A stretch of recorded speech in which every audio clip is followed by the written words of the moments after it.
So hi everyone, welcome back to the vlog. It's Franco here, and as you all know, there's a current travel ban going to the Philippines. I'm currently in the UK right now, and UK, in addition to 20 other countries, are currently prohibited from entering the Philippines. This is because of the new COVID strain that is currently around at the moment. And it's caused complete chaos around the world. I was initially meant to come to the Philippines at the end of December, but I decided to cancel my flight because of the message that was given out by the Philippine government and also from various sources here in the UK. They were stating that all flights were cancelled. So that gave me the message that I wasn't allowed to enter the Philippines at all. But actually, after doing a bit of fishing around and doing my own research, you are still allowed to enter the Philippines under certain circumstances. So you have to match the requirements. So the requirements are if you have a valid Filipino passport, if you're a spouse of a Filipino citizen that's living in the Philippines, and if you're a child of a Filipino that is living in the Philippines. Now, this wasn't made explicitly clear to me at the beginning. I thought that all flights were cancelled and absolutely everyone was banned from going to the Philippines. But it turns out there are still flights running. I know Philippine Airlines have cancelled all their flights until further notice, until the end of February. But other airlines such as Etihad, Emirates, these flights are still ongoing. And I've actually booked my flight with Emirates. I mean, I'm actually a dual national, so I have a Filipino passport, fortunately enough. So I'm allowed to enter the Philippines. But if you're just a regular tourist, then you're completely prohibited from entering the Philippines right now. So all this information is subject to change. So always keep up to date with the airlines websites, the DOH as well, Department of Health in the Philippines, and also your local embassy. Like, I always check the Philippine embassy website in London. Obviously, when you arrive, you have to undergo a COVID test and you have to undergo a 14-day quarantine. Now, I'm not sure if you have to pay for this yourself. That's something that I still need to find out.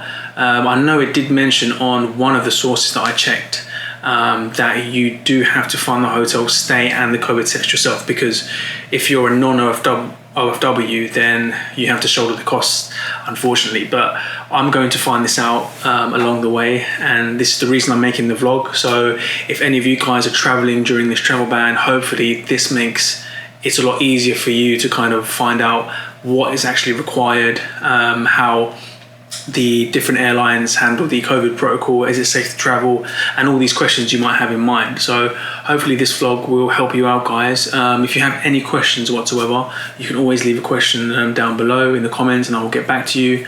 Anyway, guys, I need to pack my stuff now because my flight's soon. So enjoy, guys. I'll see you at the airport.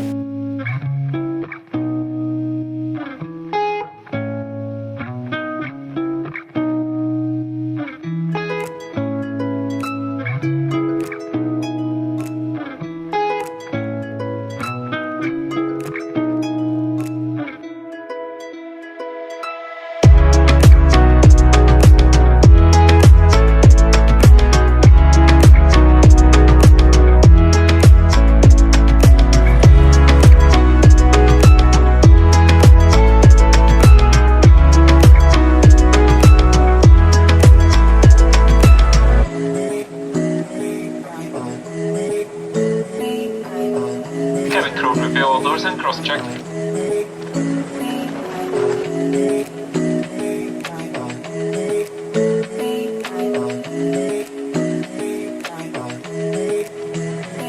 So guys, just got off the flight. Now I'm on the way to the arrivals. So let's see what's going on here and see what checks are in place.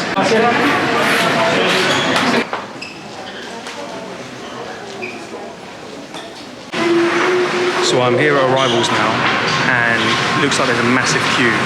So I could be here for quite a while. If you check behind me, look. So let's see how long this queue lasts. Hopefully not too long.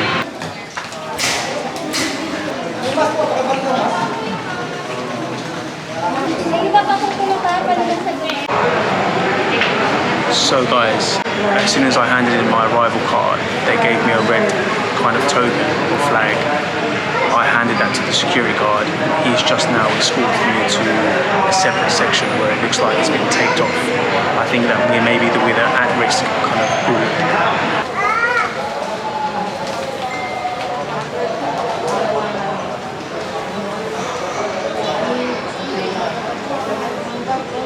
So now they're calling us to go somewhere, so let's see where they take us now.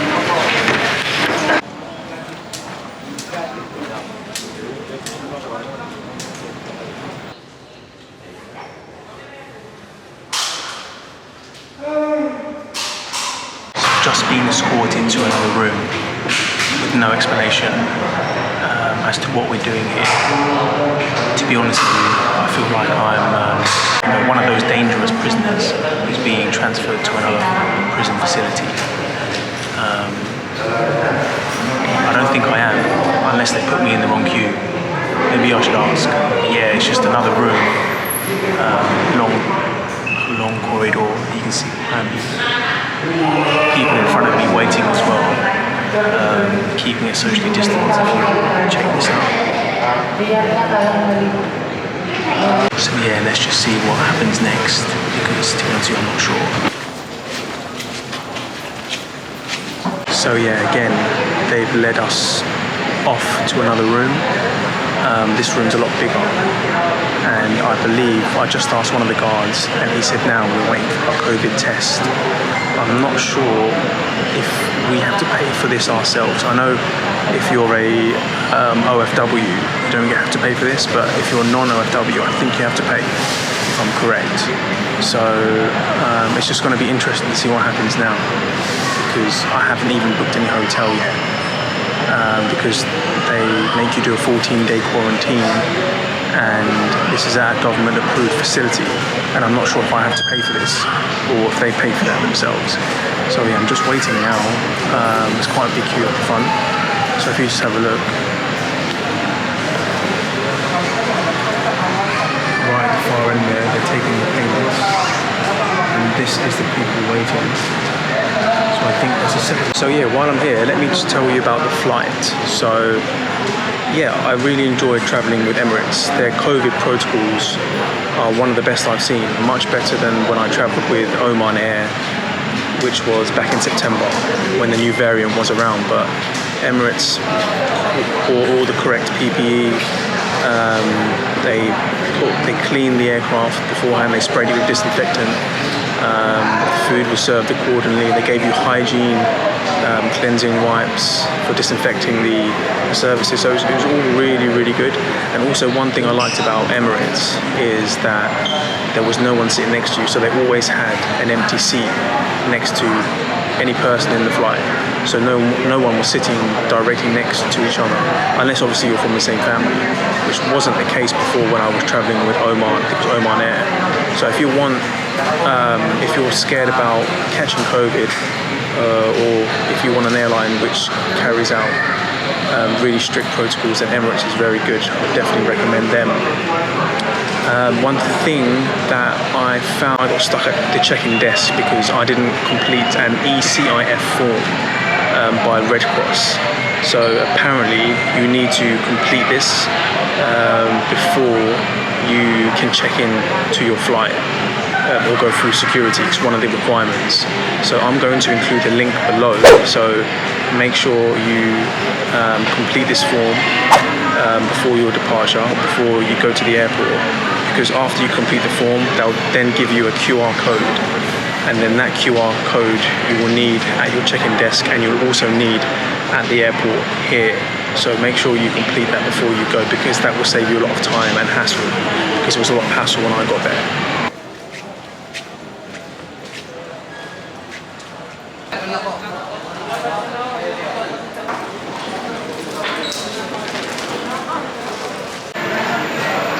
So just got my COVID test, guys, and I don't know why they're so aggressive here with the test. Right up the back of your nose, both nostrils, and it really hurts. I think all of them are angry in those booths because it's not the same in the UK. They're very soft when they do it here. Well, it's pretty right up there, but it's uncomfortable. So yeah, I've just finished my my COVID test. You get assigned into a booth. As you saw from the video, there's a range of booths that you can go to, and they just give you a swab test through the little compartment holes there, and then you get a barcode here, like that, and they stamp you, and then you go through to immigration. So I'm just waiting here now to see what's happening in the immigration part, and hopefully after that, I'm free to go. I've made it through immigration now. So once you have your COVID test, you then go to immigration. They check your passport, take a picture, and now I'm at the waiting just before the arrival section. So I think now we're waiting to be allocated a hotel, but again, we're waiting here while I'm waiting here, and there's been no information given to us about what we're doing here.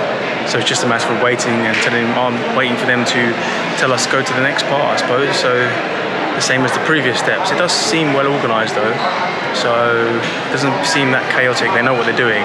It's just informing you along the way they're not too good at. So yeah, let's see. So now we're going down to the arrivals area. We was waiting, well I was waiting there for, I think it was about 1 hour. So a lot of waiting around it seems, but here we go.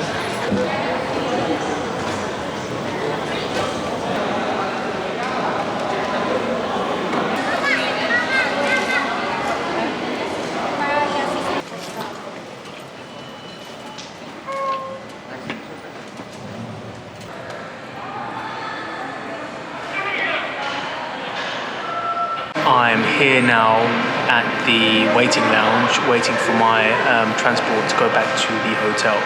So yeah, I came through the COVID test. It turned out it was free, so I didn't have to pay for that, and that's for OFW and non-OFW W's coming back to the Philippines.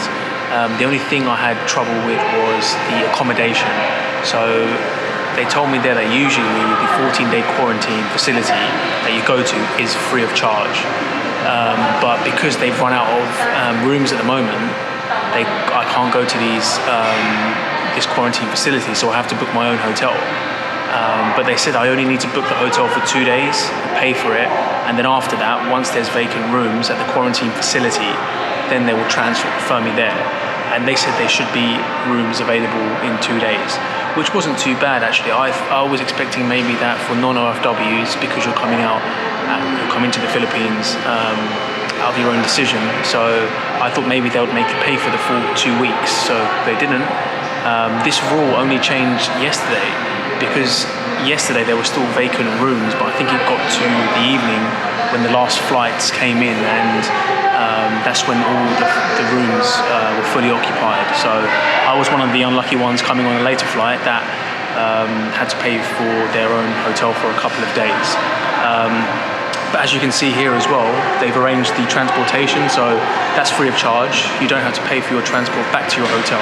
When I came here in September during the COVID, I had to pay for the COVID test, I had to pay for my own hotel as well. So that was a lot of expenses there, but now you don't have to pay for either of them, or you wouldn't have had to if you came a bit earlier. So yeah, now I'm just here in the waiting lounge. As you can see, there's a few of us here waiting for the bus. I'm pretty impressed the way they have things organised here. I think it's really safe, people are socially distanced.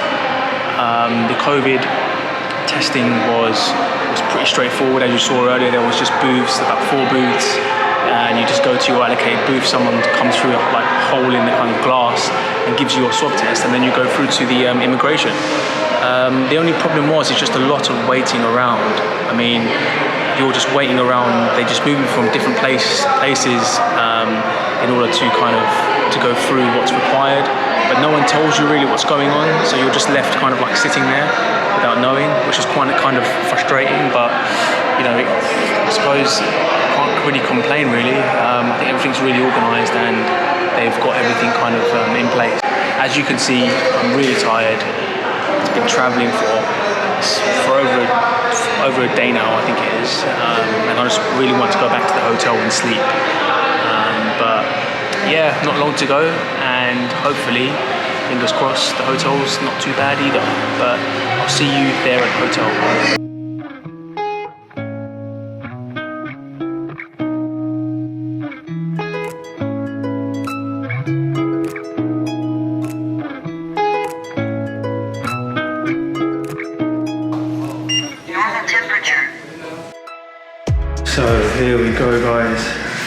We finally made it. It's room 919.